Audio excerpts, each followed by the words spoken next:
Tabii ben Mehmet Yakut Orunlar köyünde burada doğdum. 1931 Biraz doğumluyum. önce konuştuğumuz bize hem türkü söyledi hem de askerlik anısını anlatan. O benim, Abiniz mi? o kardeşim. O benim küçüğüm kardeşim. Kaç yaş var aranızda? 2 yaş var. Evet. Fark yok. Evet. Şimdiki avratlara benzemez. Eski avratlar 2 yaş. Şimdiki avratlar yani 6 geçmez bence. Çünkü benim ikinci evlim var. Ne avrat var? Kardeşini soruyor.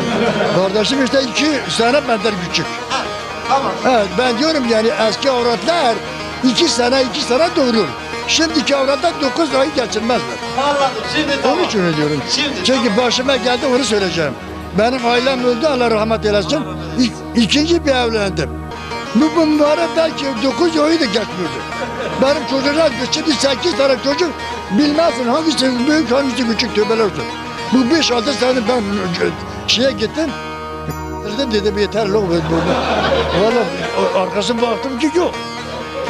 Hem de ben şöyle diyeyim. Hüseyin Bey.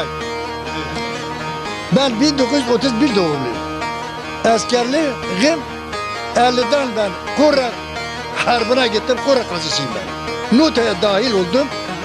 Kore Harbi'ne gittim ben.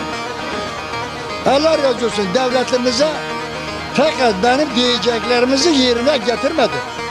İlk Kore Harbi'ne gittiğiniz zaman ileri Karakol'dan bir çatışma oldu.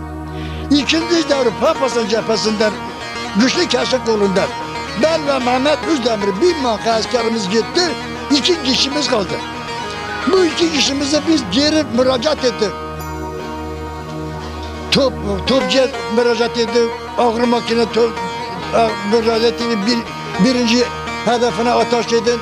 Havacıya dedik ettin.